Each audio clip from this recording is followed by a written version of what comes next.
Hi guys, well welcome once again to our online citizenship class.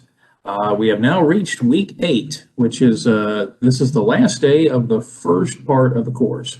So in these first 8 weeks, we have been practicing with the 100 questions, excuse me, and the English and writing, the reading and writing section. So we're going to kind of do some review of that part of the test today, okay?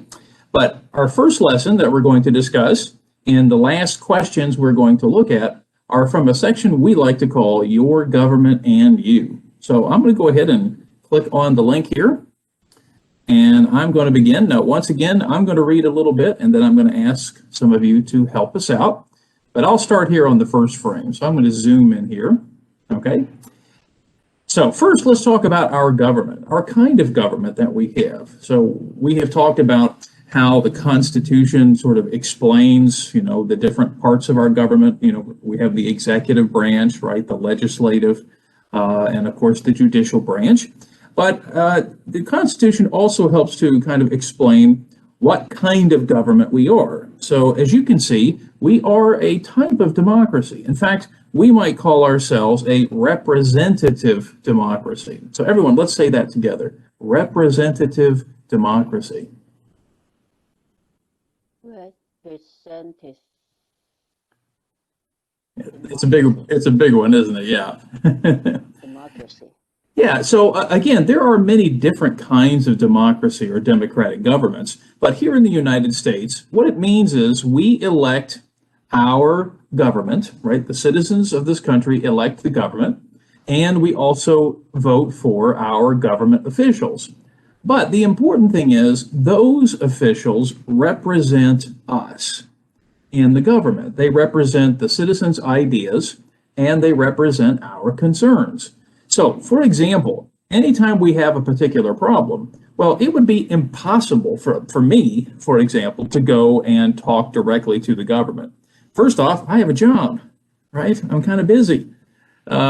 So we elect these representatives so that they can take our problems and concerns to Congress, for example. So that's very important to think about, that here in the United States, which, we have over 330 million people, it would be very difficult for everybody to give their voice in government. So that's why we have representatives, right? Okay, so as we think about representatives, of course, that means that voting is very important. And guys, you're in the class here during an interesting year because not only is it COVID-19, but it's also a presidential election. So just in a few days, so next week, we will see, maybe we'll see who will win the election. But again, voting is definitely one way that citizens can participate in their democracy. Now, of course, citizens can do lots of things. For example, citizens can also contact their officials when they want to show some support or to change a law. Now, for example, my wife, she loves calling our representatives. She loves calling our senators and giving her opinion. That's very important.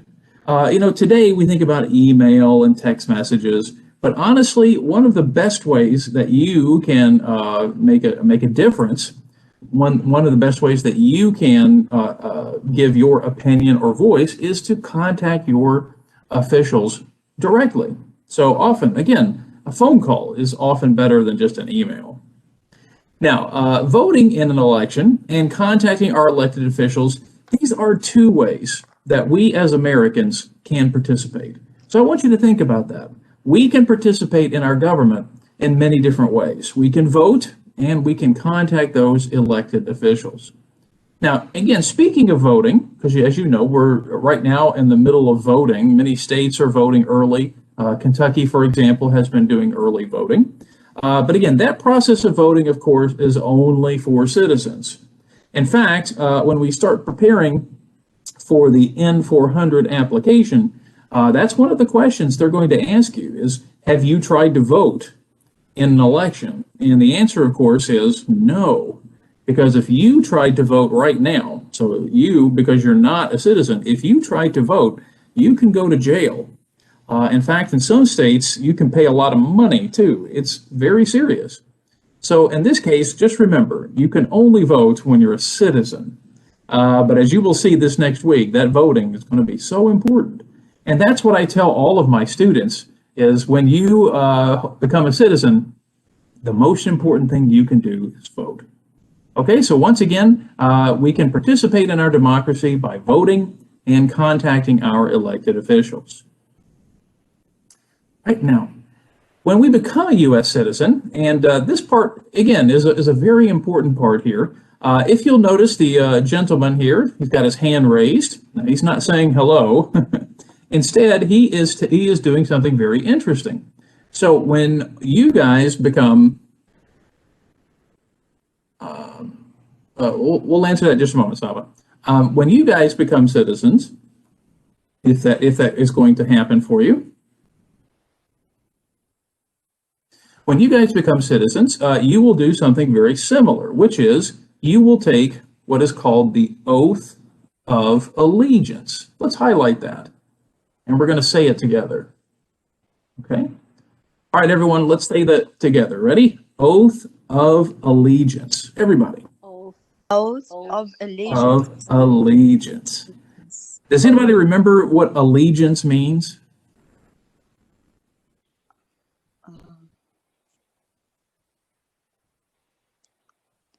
We talked about like the Pledge of Allegiance. Do you remember the Pledge of Allegiance?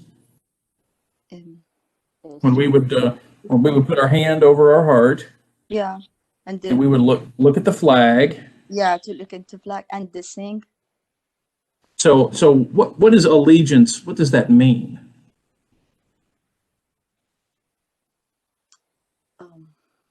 Anybody? promise. You're close. It's kind of a promise. Actually, that would be a pledge. No, allegiance. Actually, you know what? I'll use my sticky tool here. That might be better. Yeah. So allegiance means when we show our love or loyalty, especially to a country. Okay. So we'll put that on the screen there. The question is, where did it go? Hold on. There it is. Okay. Let's see if we can move that over. Yeah, so allegiance means love or loyalty to a country. So remember when we practiced the Pledge of Allegiance, we would, children would put their hand over their heart, they would look at the flag and they would say, I pledge allegiance to the flag. So you might remember we talked about that a few weeks ago. So again, when you go through the ceremony, what's called the naturalization ceremony, you will be asked to raise your right hand, and then you will repeat what's called the Oath of Allegiance. Now, we're going to practice the Oath of Allegiance in the final week of the class, so that's in December. So we're going to practice that oath, but you can actually find the oath online. You can actually find it in the Constitution. But let's talk about what the Oath of Allegiance means. Okay, so that's what we're going to look at next. So what it means is when we become a U.S. citizen, when you become a naturalized citizen, so again, that process is called naturalization. Everyone, let's say that word together, naturalization. Naturalization. Yeah, so for example, there are two kinds of citizens. There are the native born, so like me, so I was actually born in the United States. And then there would be someone after you pass the citizenship test, there would be someone like you, a naturalized citizen. So that process is called naturalization. So the truth is both of us would be considered citizens. So notice though, if you want to become a citizen, you have to meet those legal requirements. So if you remember, one of those requirements is you have to be a permanent resident for 5 years in the United States. Okay, that's one of the requirements. Remember, you have to complete that interview with the USCIS officer. Okay, so remember that was the interview you had to watch 8 or so weeks ago. You have to pass the tests. So that's what we're trying to do is to help students pass the test. And then finally, after you pass the test, you take that oath of allegiance. Now, an oath is also kind of like a promise. It is, except an oath is usually something we say out loud. Okay. Is it Now, to swear? Is it to swear? It basically is. It's basically something. In fact, for example, Saba, when you go to court, an oath is sort of like swearing the truth. So in this case, yes, that's exactly what it is. And let me see if I can move it here so we can see it.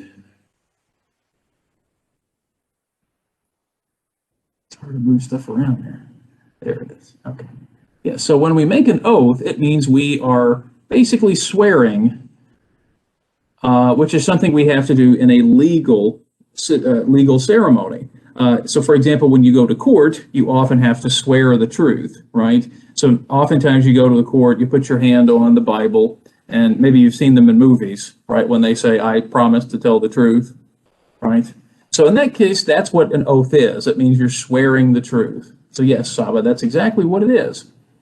Now, guys, when you become a citizen, though, you do make some promises. So, for example, let's look at the list of promises here. And Saba, I'm going to ask you to read this list for us. So I'm going to zoom in. Okay, so it's this list here that has all these little stars. Okay. All right, so Saba, you get to read this list for us here. These are the things that we do when we become a citizen. Okay. Give up loyalty to other countries. Mhm. Defend the constitutions and laws of the United States. Obey to laws of the United States. Serve in the United States, US military if needed. Do important work for the nation if needed. Okay. Now, we will look at that oath in more detail in week 13. So again, we'll practice the oath as we get to the final class. But again, let's review these really quickly. So guys, when you become a citizen, that means that you are no longer a citizen to another country. Now, it is true that some countries do recognize what is called dual citizenship. Some countries recognize it. So you could be a citizen of one country and the United States. But the United States does not recognize dual citizenship. So when you become a U.S. citizen, the United States believes you were a citizen of the United States only. Now, again, I've had students before who were citizens of both countries, or their home country and the United States. But just remember, the United States does not recognize that. So when you become a U.S. citizen, you are a U.S. citizen, okay? Also, you defend the Constitution. So that means in your oath, when you say that promise, you're going to defend the laws. You're going to follow the laws. That's what it says. Obey the laws, right? Now, serving in the military and doing work for the nation, again, that's probably not going to happen for many of us, especially because of our age. Usually the United States military wants people who are between ages 18 and 33. But in this case, generally, you won't be required to do that. But for example, on the last point, to do important work for the nation, that might happen. You never know. But again, the United States hasn't done that for a long time. But that is part of the promise. That is part of the oath. So when you take that oath of allegiance, then you are officially a United States citizen. Now, again, on the final day of class, we're going to review what generally happens in that process. Okay, so generally we'll do a couple of things at the ceremony, but that will be a requirement at that ceremony, is to say that oath of allegiance. Okay, all right. Now, Saba, I believe you had a question in the chat box. Because I took every day my daughter to Norwood in Cincinnati, and I saw like a queue. People, they made a queue when I asked my daughter. She asked one of his colleague. They said that they are voting, but I don't know if they are voting for a president or they are voting for a representative. Well, they're voting for many positions. The president is, of course, at the top of the ticket, but they might be voting for the representatives. Usually, they vote for the representatives during this election too. So, for example, in Kentucky, all 6 representatives are up for re-election. Okay. Sometimes it might be a senator. remember, a senator's term is longer than a representative's term. So in this case, they might also be voting for local officials. Generally, in the United States, when we have the presidential election, there are generally other elections too. Now in Kentucky, for example, they are trying to push the governor's election to the same year because the problem is we usually vote for the governor in a different year, and generally not many people vote. So I think that maybe would be a good idea if they pushed some of the other races at the same time.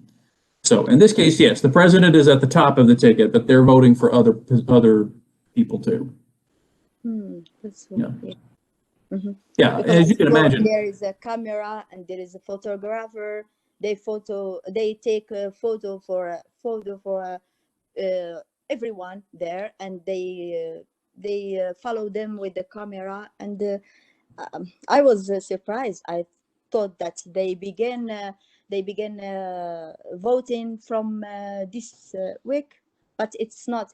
I think it's about senator or presenter or something like that. No, it's just because of the pandemic, some states have allowed early voting this year. Yeah, that's not always the case. Yeah, Okay. no, but they're voting for all the same pieces, all the same people. Okay, Okay. all right. Thank Now, once we become citizens, let's talk about some of those rights and responsibilities. So, for example, we already mentioned voting. Voting is a very important right. And remember, it is a right, which means only citizens can do it. Okay? But another right that you have as a citizen is that you can run for office. And the truth is, even you guys could run for office. Yeah, except for the presidency. In the Constitution, the presidency is the only federal office that requires you to be a natural born citizen. But if you wanted to serve in Congress, for example, if you wanted to be a representative or a senator, you can be born in another country. In fact, if you see the picture of this gentleman here, Dalip Singh Saund was born in India. So he actually served in Congress for about 5 years. So again, keep in mind that you could serve in the government as a representative or as a senator, but you could not be the president or the vice president, because in this case, the president requires the person to be a natural born citizen. So I guess if I ran for office, I could become the president. So, but I don't think that's going to happen. All right. So again, just remember that that is definitely one right as well for citizens, is that you can run for federal office. Now, many naturalized citizens, people like you who are going to become citizens through the process, can run for federal office. But as we said before, this is the big exception. The Constitution requires that you must be a native-born citizen. You must be natural-born to be the president. And of course, that would also refer to the vice president, because if something happens to the president, then the vice president becomes the president. All right, now let's talk about some other things. Now remember, the difference between a right and a responsibility. A right is something we get to exercise. We get to do it. But a responsibility is something that often we are asked to do. For example, one responsibility of citizens is to serve on a jury. Everyone, let's say that word, jury. Jury. Does anybody know what jury means?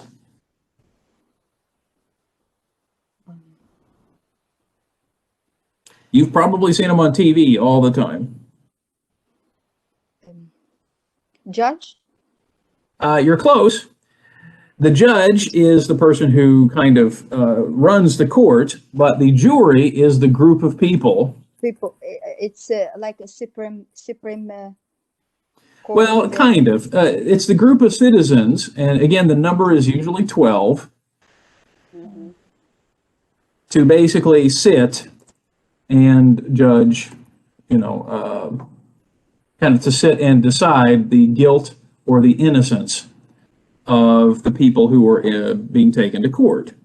So again, serving on a jury is, again, a very important responsibility that we have here in the United States. So generally, a jury is a group of citizens, usually 12, to sit and sort of listen to a case, and then they will offer their opinion. Is this person guilty? Is this person innocent?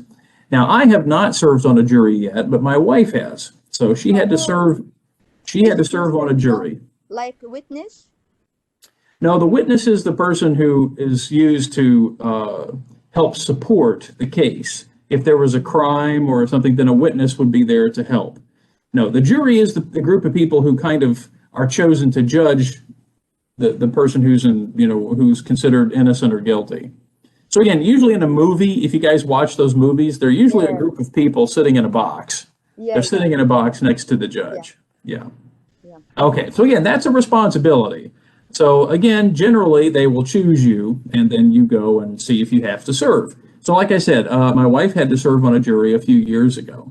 Okay, so as we said before, a jury means you get to kind of help decide the result of a court case. And again, remember, only citizens can do this. Okay, so let's think about it just for a moment. So the rights that we as citizens have, for example, we can vote, right? We can serve on a jury. That is something we can do. But some people also see that as a responsibility. We can participate in elections. We can try to run for office. These are all things that only citizens have the opportunity to do, but they help kind of participate in our particular government. So as you can see here, Saba, this is a courtroom, and over on the right side, this would be considered the jury box. So that's where those 12 people would be sitting, listening to the case. Okay? All right, let's continue. Okay, now let's go ahead and zoom in here. And Elaine, I want you to help us with this one. Okay? So now we're going to talk about responsibilities for everyone. Now, everyone includes you. So, Elaine, would you like to read this one for us? Just the first part there. Everyone in the United States have responsibility. Oh, you're close. Responsibilities. Responsibility. Good. Is everyone's responsibility to obey laws in the United States. There are local laws in community. Mm-hmm. There are state laws and Federal laws. Federal law. Here are two important federal laws. Okay, thank you, Elaine. So the thing we're going to talk about next is the particular responsibilities that everyone has. Everyone, which means you. So you guys are not citizens right now, but you must do these things too. Now, the first thing we need to notice is, number one, is talking about what's called the selective service. Everyone, let's say that together. Selective service. Selective service. Okay. Now, the selective service used to be basically what we would call the military draft. So, for example, I know in some countries they make, all men between a certain age serve in the military. Now, we do not do that anymore in the United States, but you still have to register for this particular service. So all men between 18 and 26 must register for the selective service. Now, I don't know if anybody here in the group is between those ages, but that is a requirement, especially if you're going to become a citizen. So men must register for the selective service even if they are not citizens. So that's important to remember. Now, when I signed up for the selective service is also helpful, like if students were going to go to college and get college money. But again, that was only for citizens. But still, the selective service now basically is just kind of a collection of names just in case we need more people in the military. Now, again, probably not going to happen, but it is a requirement for all men to do this. Okay, and again, not just citizens, but everyone living here. All right, now, the second one is one that most people don't like, and that is paying taxes. People must pay their taxes. They must pay their federal income tax by April 15th. Now, of course, this past year, because of the quarantine, it was a different date, but normally it is April 15th, okay? Now, I'll share a quick story with you. April 15th was also my grandmother's birthday, and she really hated it because nobody was happy on her birthday. Can you understand why? Yeah, she hated that, so she didn't like that. But again, that federal tax, again, we use it for many things, right? I mean, that's why we pay taxes. We pay taxes for schools, for programs, all kinds of different things. And there it is. There's a copy of the 1040 individual income tax return. Now, we will talk more about the tax thing when we start talking about the N400. Because remember, if you want to become a citizen of the United States, you have to do all of the right things, okay? No illegal things. So paying taxes is definitely something you must do, okay? So just keep in mind that if you don't pay your taxes, you may not become a citizen. All right, so one more time, the United States, we have, go ahead, Elaine. But now I get I hold a green card, but I still need to pay the tax, right? Yes. Yeah. Yes, every permanent resident must pay taxes. So, but I'm sure your husband's probably taking care of that. I pay that. Okay, good. That's important. Okay, now, so again, these are what we call federal laws. These are the laws required by the United States. Okay, now, in terms of the powers of government, we've actually talked about this before, so I'm not going to spend a lot of time on it, but let's review it just for a moment. If you remember, we mentioned that there are some laws that the states control, and there are some laws that are federal government, our Constitution. So some of you might remember a few of these. Do you remember some of these? For example, when we talk about the powers of the federal government, you might remember that one of those powers was to print money. Yeah, this is something that only the federal government can do, not the states. So Kentucky cannot make Kentucky money, for example. The government can also declare war, so that makes sense. Create an army. So again, army is specifically mentioned in the Constitution. And finally, to make treaties. Treaties are basically agreements that we make after a war. So when we want peace, people sign treaties so that we end the war. So often a treaty is sort of like an official document that countries will sign to end the wars. Okay, now remember on the test, they will ask you can you name one power that belongs to the federal government? And I told everybody that printing money is probably the easiest answer. So if you just remember that one is okay. Now, for the state powers, for the powers that belong only to the state, you might remember one of those powers was driver's license. So you can see this guy's picture here. So that's one of the things that the state has responsibility for. Now, some other things the state is responsible for: schooling, education, okay? We mentioned police and the fire departments. These are all things that only the states can provide. Of course, the one that we talked about was giving a driver's license, so that's important.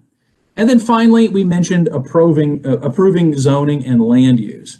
As you can imagine, if I wanted to buy a house or buy some land, you don't want to have to contact Washington, D.C. You want to be able to contact your state government. That's much easier to do.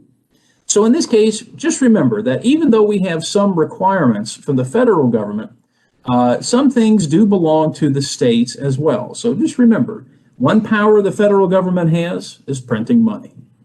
One power the state has is giving driver's licenses. Okay, so that's something that we talked about a little bit earlier. Okay, now, finally, we are just going to review very quickly about our own state. So let's zoom in here for just a moment. So if you remember, we mentioned the capital of the United States is, this one's easy. DC. It's right, it's right there on the screen, right? But if you remember, every state and even the territories have their own capitals. So as we said before, each state has a capital. Each state has its own government, just like we have in Washington. We have an executive branch, which is the governor, the legislative branch, which is the Congress. So Kentucky has a Congress, and the judicial branch. In fact, every state has its own Supreme Court too. And the governor is the person in charge of the executive branch. All right, now let's see if we can remember. Do we remember the name of Kentucky's governor? Bashir. Congratulations. Yeah. There's so many names to remember on the test, right? Yeah. Now, I don't think, I think everybody here is from Kentucky, right, in the class right now?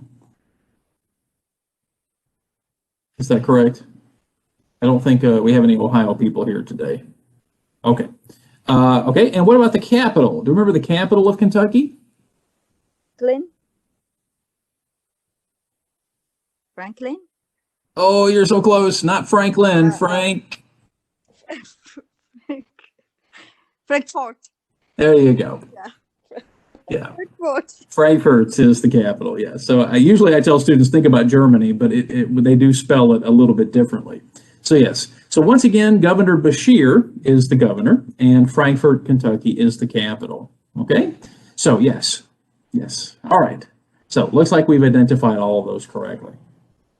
Okay, well guys, we're going to return to our presentation. So we have concluded the final sets of questions that we were going to review for the first 8 weeks of the course. So let's do a quick little review of the questions we looked at today. So for example, here's a first question. How old do we have to be to vote for president? Who can tell me the answer? 18? Yeah, 18 is kind of the magic answer for many of these questions, yes. Okay. All right, now we mentioned that there are 2 ways that Americans can participate in their democracy. You think of one way? Democrat. Well, let's see, Belisario, we're talking about what ways we can participate. So what could we do as citizens? Yeah, a big one's coming up next week, right? Vote. Vote. Yeah. So that's one. What's another way? We talked about it too. You guys can do it too when you become citizens.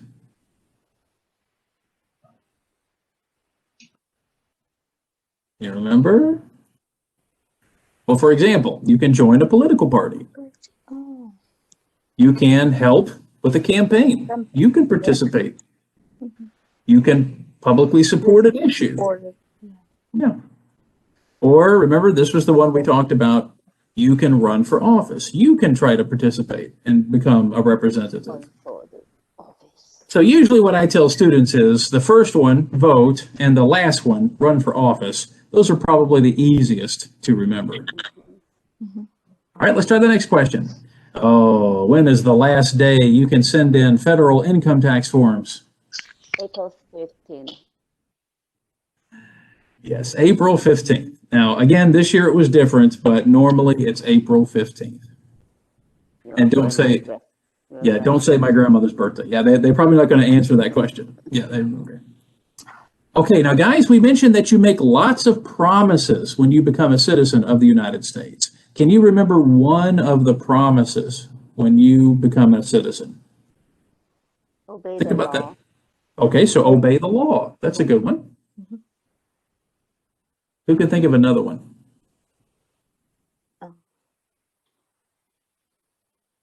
Obey the law. Okay, and can you give me another one, Belisario? Obey the law. Uh-huh. Do important work for United States. But no. For do important work. Oh, you're close, Elaine. Yes, work for the nation. Yes, if you need to. Okay. Saba, can you think of one more? Um, One more promise. if you are a citizen, you are from United States. It means that America don't believe the other. If you are originally from another country, United States. You're close, You yeah. are, yeah. I don't remember the word. Well, what they say is you give up loyalty to other countries. Yeah. Yeah. So basically, you were no longer a citizen of another country. So you give up that loyalty. Okay. Now, most of you mentioned obey the laws, which is perfectly fine. Remember, the question says, what is one promise? So again, if you say obey the laws of the United States, that's fine. That's the answer. But of course, being loyal to the United States, I think that's what you were trying to talk about there, Saba. Okay? Yeah. All right. Okay, now guys, this one should be easy. What are two rights of everyone living in the United States? Now, this means you too. Two Pay rights of everyone. Pay taxes. Well, that's not a right. That's a requirement. Yeah. But for example, do you remember a few weeks ago, we talked about the Bill of Rights? The Bill of Rights. And I mentioned that to you then that those rights apply to you too. Yeah. So what kind of rights? Freedom. Freedom of what? Uh-oh. Freedom of speech. Freedom of speech. For life. Well, I think we all have the freedom for life. But no, that's not part of the Constitution. That would be in the Declaration of Independence. But you got one of them, freedom of speech, right to express ourselves. What else? And religions. Religion, yes. Religion. Yeah. Okay. Let's go ahead and put them all here on the screen. So, for example, freedom of speech, right? Freedom of assembly, which means, again, getting together and protesting the government. Freedom to petition the government. So, again, freedom to go to court against the government if you need to. And then the last one, the right to bear arms, that basically has been interpreted as the right to have a gun. So, in the United States, the Bill of Rights applies to you too. Remember, being a citizen, there are specific rights that belong to being a citizen. So, for example, voting. But that does not belong to you. So again, the question says, what are two rights of everyone living? So again, remember, that Bill of Rights, freedom of speech, freedom of religion, those things apply to you too. So just remember, you can say freedom of speech and freedom of religion. Okay, now look at this question. The question says, what is one responsibility that is only for United States citizens? Vote. Okay, so that's definitely one, vote. Yeah. Yeah. Okay. Can we think of another one?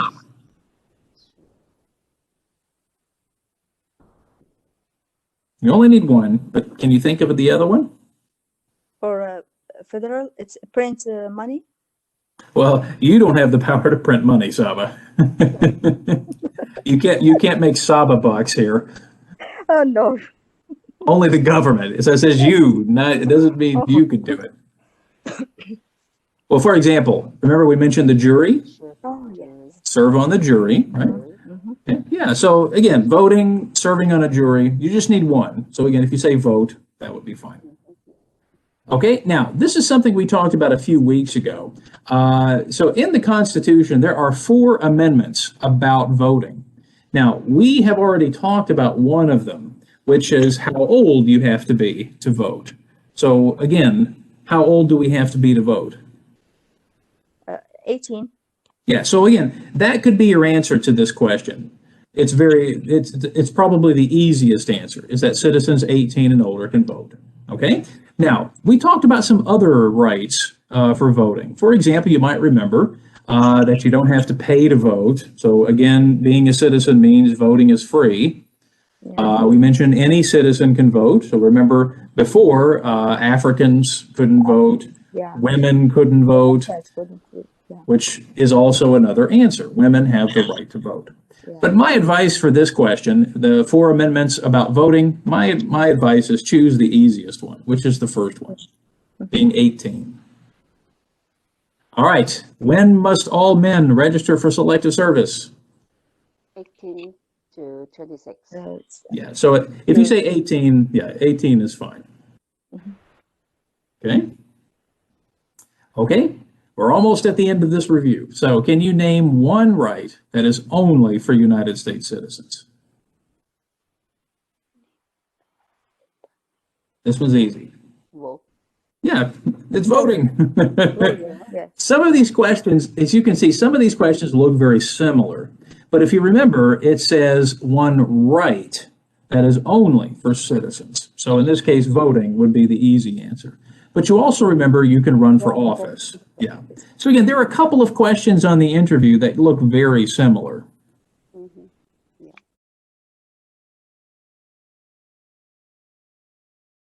Now, next week is when we begin the second part of the class, and that is the N400 application and naturalization interview. Now remember, during the interview, there are three parts, right? The 100 questions. Of course, they don't ask you 100. They only ask you a maximum of 10. The English part, the reading and writing, but also the application. So the idea here is some of you may have started the application process, maybe you have not, but in your email, I'm going to send you a digital copy of a blank copy of the N400 so that you can start practicing at home. This is just for practice, okay? So you can practice filling out the document. It's probably better if you have a computer. I know some of you are visiting here at the class with a phone, but if you can use a computer, it would probably be better because it's easier, easier to type. But also at the end of the course, we will also review the MyUCIS website, which is where you'll actually begin the process of applying for citizenship.